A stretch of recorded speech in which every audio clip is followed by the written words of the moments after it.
صداقت کردار کو کہا جاتا ہے، سچائی کردار کو کہا جاتا ہے۔ میں ان بچوں اور جوانوں سے کہوں گا خبردار جھوٹ بولنا چھوڑ دو۔ وہ اہل بیت کا چاہنے والا ہی نہیں ہے جو جھوٹ بولتا ہو۔ میرے پاس اتھارٹی نہیں ہے کہ میں اجازتیں دیتا پھروں، لیکن میں بہت دھیمے لہجے میں کہہ رہا ہوں، نماز نہیں پڑھتے آگے بڑھو، روزہ نہیں رکھتے آگے بڑھو، جی حج پہ نہیں گئے 20 سال سے حج واجب ہے دیکھتے ہیں، مگر جھوٹ بولنا۔ سرکار کی خدمت میں ایک گنہگار ترین فرد آیا، یا رسول اللہ برائیوں میں گھرا ہوا ہوں، ساری برائیاں ایک ساتھ نہیں چھوڑ سکتا، ایک برائی بتا دیجئے جسے چھوڑ، اس سے زیادہ نہیں کر سکتا۔ حضرت نے فرمایا جھوٹ بولنا چھوڑ دو، بس ایک برائی چھوڑ دو، جھوٹ بولنا چھوڑ دو۔ جی دوسرے دن چوری کر کے نکلا، سرکار نے فرمایا تھا روزانہ آنا میرے پاس۔ دوسرے دن چوری کر کے نکلا، رستے میں ایک آدمی پہ تھپڑ مارا، چلتے ہوئے ایک آدمی کو تکلیف، آگے بڑھا کہا رسول نے پوچھ لیا کہ آج تم نے کیا کیا ہے، اور میں نے کہا کہ میں نے کچھ نہیں کیا تو جھوٹ بولوں گا، نبی نے تو کہا سچ بولو۔ دوسرے دن پھر وہ گناہ 3 اور کم ہو، چوتھے دن اور کم ہو گئے۔ ایک ہفتے میں نبی کی خدمت میں آ کے کہا جھوٹ نہیں چھوڑا، ساری برائیاں چھوڑ گئی۔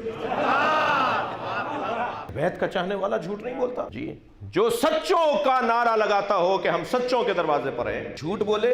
میں ان بچوں اور جوانوں سے کہہ رہا ہوں، اگر اس شاید 1-1.5 ہزار آدمی اس وقت یہاں پر مجھے شاید زیادہ ہوں، اگر 5 بچوں نے بھی امام حسین سے وعدہ کر لیا کہ آج میں آپ کی مجلس میں وعدہ کر کے جا رہا ہوں اب جھوٹ، تو کتنا خوش ہوں گی سیدہ۔ اس لیے کہ سب سے زیادہ تکلیف بی بی کو پہلو شکستگی پہ نہیں ہوئی، پسلیاں ٹوٹی بی بی کی، مگر بی بی کو وہ تکلیف نہیں ہوئی، بی بی پہ جلتا ہوا دروازہ گرایا، مگر سیدہ کو وہ تکلیف نہیں ہوئی جو اس بات پر ہوئی۔ سنیں گے وہ کون سی بات؟ جب لوٹی ہے نا دربار سے، مولا دوڑتے ہوئے آگے بڑھے، سہارا دے کر فرمایا فاطمہ بتاؤ تم پہ کیا گزری ہے؟ اجرکم اللہ، جنہیں رونا آ رہا ہے اپنی آوازوں کو آزاد کریں گے۔ جب آپ بلند آواز سے روتے ہیں نا تو اہل بیت دعا دیتے ہیں۔ میرے مولا نے سوال کیا فاطمہ بتاؤ کیا گزری؟ فرمایا علی افسوس اس بات کا نہیں ہے کہ میں دربار گئی، سنیں جو رونے آئے ہیں، علی افسوس اس بات کا نہیں ہے کہ میں دربار گئی، افسوس تو اس بات کا ہے مجھے کھڑا رکھا گیا، علی مجھے کھڑا رکھا گیا۔ پھر فرماتی ہیں علی افسوس اس بات کا بھی نہیں ہے کہ میں کھڑی رہی، افسوس اس بات کا ہے کوئی میرے لیے کھڑا نہیں ہوا۔ جس کے لیے نبی کھڑے ہو جاتے تھے وہ بی بی فرما رہی ہیں افسوس اس بات کا نہیں ہے کہ مجھے کھڑا رکھا گیا، افسوس اس بات کا ہے کوئی میرے لیے کھڑا نہیں ہوا۔ اب اس کے بعد والا جملہ دیکھیے بی بی کا کیا ہے، بی بی فرماتی ہیں افسوس اس بات کا بھی نہیں ہے، افسوس تو اس بات کا ہے مجھے جھٹلایا گیا، میں کہتی رہی ما اقول قول الغلط، میں فاطمہ غلط نہیں بولتی۔ اللہ اکبر، اجرکم اللہ۔ جو مباہلے میں جھوٹوں پہ لعنت کرنے گئی ہو، جو 5 سچے اللہ نے دکھا دیے ہوں، انہیں کہا جا رہا ہے کہ دلیل لے کر آؤ، انہیں کہا جا رہا ہے کہ تم گواہیاں لے کر آؤ۔ اجرکم اللہ، اجرکم اللہ۔ آپ کی آوازیں بلند ہیں، مجھے دوسری منزل لینے دیجئے۔ عزادارو، بی بی کو نبی نے فدق لکھ کر دیا تھا، میراث کی بات تو بعد میں ہوگی، یہ سرکار نے بی بی کو ہبہ کیا تھا، بخشا تھا، دیا تھا۔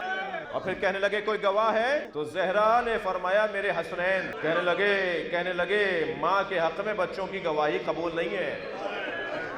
ایک ایک جملہ میری بی بی کے لیے تکلیف دے۔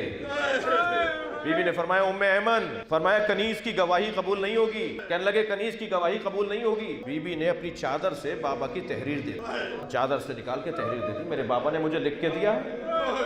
تو ایک شخص نے اس تحریر کو پڑھا تو کاتب کو آواز دے کر کہا کہ فاطمہ کے پاس تحریر ہے، فاطمہ کو لکھ کے دے دو یہ فاطمہ کا۔ تو دوسرا شخص کھڑا ہوا، اس نے بی بی کے ہاتھ سے تحریر چھینی۔ ابھی آپ کے ہاتھ میں موبائل ہے، آپ کے ہاتھ میں رومال ہے، میں آپ سے کہوں مجھے اپنا رومال دے دیجئے، آپ فوراً دے دیں گے؟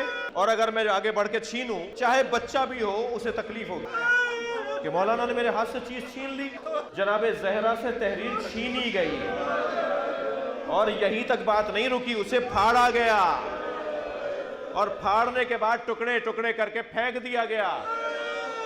میری بی بی زمین پر بیٹھ کر بابا کی تحریر کے ٹکڑے اٹھانے لگی، سندھ کا ایک شہر ہے لاڑکانہ، وہاں ایک خطیب ایک عالم دین تھے، وہ جب یہ مصائب پڑھتے تھے نا کہ بی بی کے ہاتھ سے تحریر چھین کر پھاڑی گئی تو وہ اپنی جیب سے کاغذ نکالتے تھے، ٹکڑے ٹکڑے کر کے ممبر سے نیچے پھینک دیتے تھے، رونے والے لوگوں سے کہتے تھے ایسے ہی بیٹھے رہو، پھر اتر کے خود چلے جاتے تھے، ٹکڑوں کو بین کر واپس آ کے کہتے تھے بتاؤ کتنی دیر لگی؟ روتا ہوا مجمع کہتا تھا چند لمحے لگے ہیں، تو وہ کہتے تھے جنہیں تم چند لمحے کہہ رہے ہو فاطمہ بوڑھ ہی ہو گئی تھی۔ اجرکم علی اللہ، اجرکم علی اللہ۔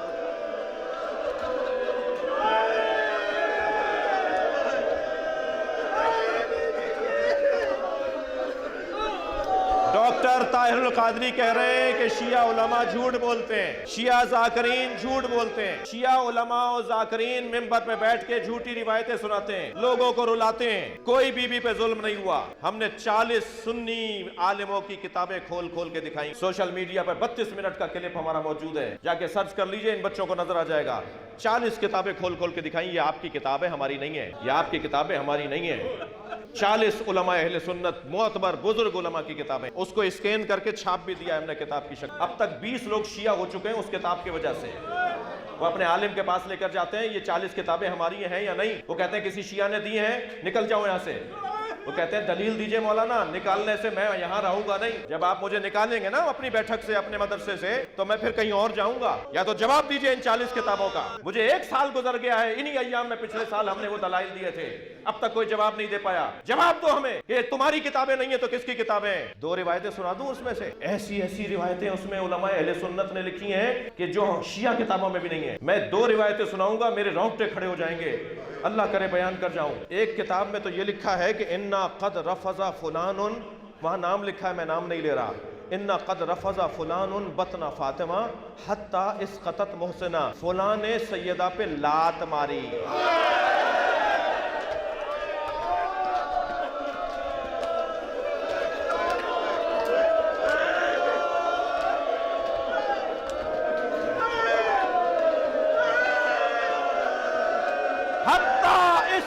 محسنہ، جس کی وجہ سے محسن شہید ہو گیا۔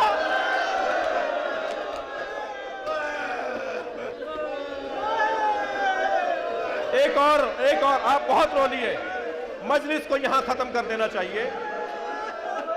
اللہ آپ کی آوازوں پر رحمت نازل فرمائے، سیدہ محشر میں شفاعت کریں۔ ایک روایت اور سن لیجئے، ایک سنی عالم دین جناب علامہ الجوینی فرائض الصمتین میں عجیب روایت لکھ رہے ہیں، وہ کہتے ہیں 5 سال کی زہرا نبی کے سامنے سے گزری، کم سن بی بی نبی کے سامنے سے گزری، نبی نے زہرا کو دیکھا، رونا شروع ہو گئے۔ ایک زوجہ پیغمبر نے آواز دے کر کہا یا رسول اللہ آپ فاطمہ کو دیکھ کے رو کیوں رہے ہیں؟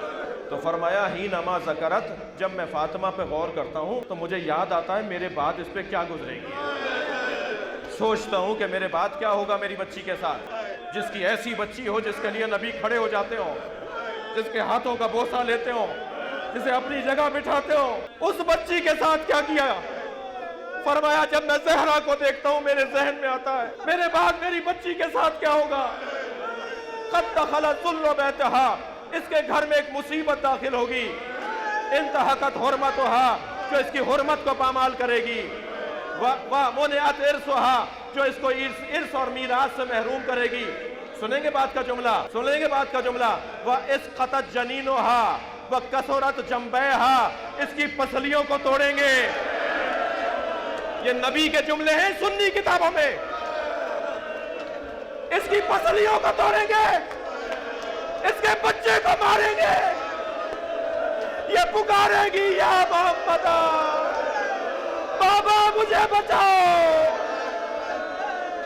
میری بچی مجھے پکارے گی۔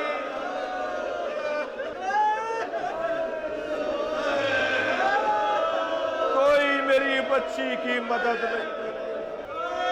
اللہ لعنت اللہ علی قوم الظالمین، یا اللہ ان آوازوں پر رحمت نازل فرما، رونے والوں کی توفیقات میں اضافہ فرما، مرحوم و مغفور کے درجات کو بلند فرما، ہم سب کی عاقبت بخیر فرما، امام زمانہ کے ظہور میں تعجیل فرما، سیدہ کو ہم سے راضی فرما، سیدہ کے بچوں کو ہم سے راضی فرما، قبر میں مولا علی کی زیارت نصیب فرما، آخرت میں سیدہ کی شفاعت نصیب فرما، امام زمانہ کو راضی فرما۔